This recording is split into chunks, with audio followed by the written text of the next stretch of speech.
سازش کرنے پہنچے، ہم نے ان کا پیچھا کیا اور عمران خان کی گرفتاری کی ساری سازشیں ہم نے ناکام بنائی ہیں، انشاءاللہ آئندہ بھی ناکام بنائیں گے۔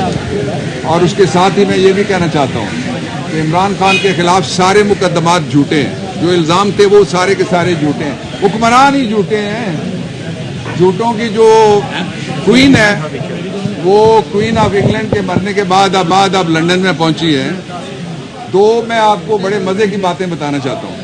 ایک تو یہ ہے کہ وہ جس گھر میں ہے اس گھر کے بارے میں اس نے خود لکھ کے کہا اور کسی میڈیا والے کو نہیں کہا۔ میڈیا والوں کو تو کہا کہ لندن میں تو کیا پاکستان میں بھی میری کوئی پراپرٹی نہیں ہے، لیکن جب پیناما کیس چلا تو اسی خاتون نے اس مہارت بولا کہ وہ ایک ایسا فونٹ جس کو کلیبری فونٹ کہتے ہیں جو ابھی ایجاد ہی نہیں ہوا تھا، یعنی اس نے توپ چلا دی توپ بننے سے پہلے، اور اس کے بعد اب اس نے یہ تازہ موقف یہ لیا کہ یہ گھر میرا نہیں ہے۔ تو مجھے امید ہے لندن کے صحافی اور وہاں بیرون ملک مقیم پاکستانی جہاں وہ باہر ہی نہیں نکل سکتے، وہ پاکستان میں نہیں باہر نکل سکتے، یہاں بیٹھ کے دھمکیاں دیتے ہیں فیض آباد سے چلو نا 15 کلومیٹر میرے ساتھ باہر نکل کے دکھاؤ، اٹک کا پل کراس کر کے دکھا دو نا ذرا، کوالے سے ذرا پرے چلتے ہیں، مری چلے چلو۔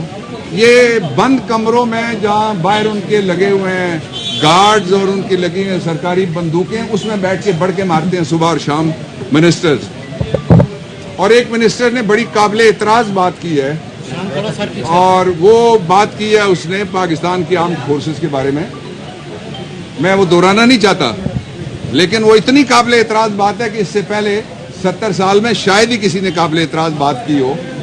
ایک طرح کا نو کانفیڈنس اس نے کر دیا سب پہ۔ یہ وہ لاٹ ہے جس کو تلاش کیا گیا کہ یہ 22 کروڑ لوگوں کو اسلامی جمہوریہ پاکستان کو ایٹمی طاقت کو لیڈ کریں گے۔ یہ لیڈ کر سکتے ہیں صرف ٹورڈز منی لانڈرنگ، ایک ان کی ڈیسٹینیشن ہے، ایک ان کی تربیت ہے۔ اور جب وہ خاتون وہاں اندر بیٹھے گی تو کہے گی گھر میرا ہے، باہر نکلے گی کوئی پوچھے گا کہے گی نہیں ہے۔ ابا کہتا ہے گھر میرا نہیں ہے، بیٹے کا ہے، بیٹا کہتا ہے میں پاکستانی نہیں ہوں، میں پاکستان کا بیٹا نہیں ہوں، میرے پاس انگلش پاسپورٹ ہے۔ لیکن وہاں ایک ہی اسامی خالی ہے اس وقت انگلینڈ میں، کوئین آف ٹیلنگ لائز کی، اس کے اوپر اگر کوئی بھرتی ہو سکتی ہے تو ہو سکتی ہے، باقی فیصلہ سارا پاکستان کے لوگ کریں گے۔ 3 باتیں امپورٹنٹ چل رہی ہیں، میں ان پہ ایک کامنٹ کر دیتا ہوں۔ ایک یہ کہا جا رہا ہے کہ آئین کے آرٹیکل 62 1F میں تبدیلی کی ضرورت ہے۔ 1F سے پہلے ای اور ڈی آتا ہے، 62 1 ای اینڈ ڈی۔ ای میں لکھا ہوا ہوگا، آپ پڑھ لیجئے گا اور دکھا دیجئے گا اپنے ٹیلی ویژن پہ، وہاں لکھا ہوا ہے کہ اسلامی شعائر کا پابند ہوگا، یعنی شریعت کی پابندی کرے گا اور اسلام کے احکامات کی پابندی کرے گا۔ جو ڈی ہے اس میں لکھا ہوا ہے کہ وہ ایسا جھوٹا نہیں ہوگا اور ایسا بد کردار نہیں ہوگا۔ یہ 2 خوبیاں لکھی ہوئی ہیں کہ جس میں ہوں گی وہ ایل نہیں ہو سکتا 62 1 ای اور ڈی میں۔ تیسرا جو اب آ جائیں 62 1F میں، 62 1F میں لکھا ہوا ہے کہ وہ صادق اور امین ہوگا۔ میں آج اپنی پوزیشن دینے لگا ہوں، بحیثیت جورسٹ، بحیثیت قانون دان۔ یہ پاکستان کے آئین کا جو بنیادی سٹرکچر ہے وہ شروع ہوتا ہے دیباچے سے، جس کو پریمبل کہتے ہیں۔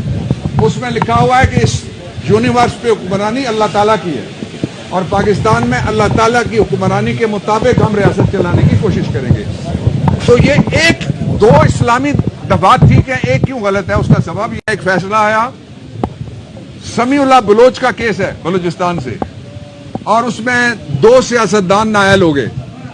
اب اگر ان کے لیے کوئی تیاری ہے تو وہ جمعہ جنج کے ساتھ نہیں جا سکے گا ان دونوں میں سے کوئی بھی۔ اس کا سبب یہ ہے کہ اگر تبدیلی لانی ہے تو تبدیلی ہوگی 2/3 اکثریت سے قومی اسمبلی میں علیحدہ، 2/3 اکثریت سینٹ میں علیحدہ، 2/3 اکثریت، اور اس کے ساتھ 238 آرٹیکل پڑھ لیں، 239 پڑھ لیں۔